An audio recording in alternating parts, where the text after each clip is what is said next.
So yun mga kapolitika ang mga nakalap natin na clip patungkol pa rin dito sa laban ni Atisa Manalo sa Miss Universe 2025. And ngayon as we speak ay pasok na po itong si Atisa sa top 12 at napanood, narinig nyo rin ang naging reaksyon ng mga tao dito sa kanilang venue na kung saan ay grabe yung kanyang audience impact, yung hiyawan at sigawan ng mga tao paglabas ni Atisa. So dito mga kapolitika ang ating maging reaksyon lang ay talagang na-maximize ni Atisa yung kanyang tinatawag na face card.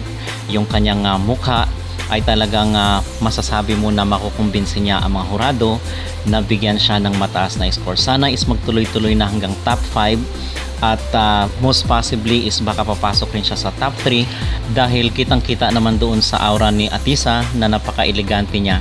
Pero ang negative side lang kasi dito is nakapasok itong si Mexico at si Venezuela. So hindi natin alam kung ano mga binabalak nila. So abangan na lang po natin sa mga susunod na announcement dahil kita rin natin na meron ring mga malalakas na mga candidate dito sa Miss Universe. So wala akong maipintas, wala akong masabi na negatibo dito sa naging performance, sa styling at sa naging outfit ni Atisa Manalo.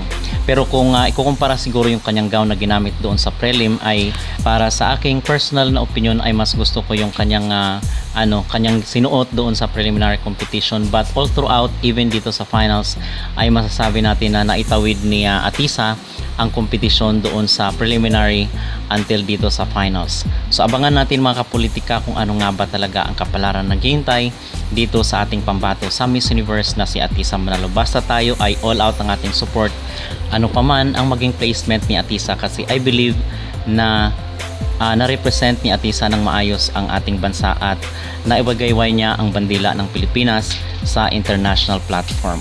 So mga kapolitika, ano po ang inyong mag-reaction? Ano ang inyong masasabi dito sa overall performance ni Atisa dito sa finale ng Miss Universe 2025 sa Bangkok? Mag-comment down below at huwag kalimutang mag-like at mag-subscribe na rin kayo para updated kayo sa ating mga latest issue.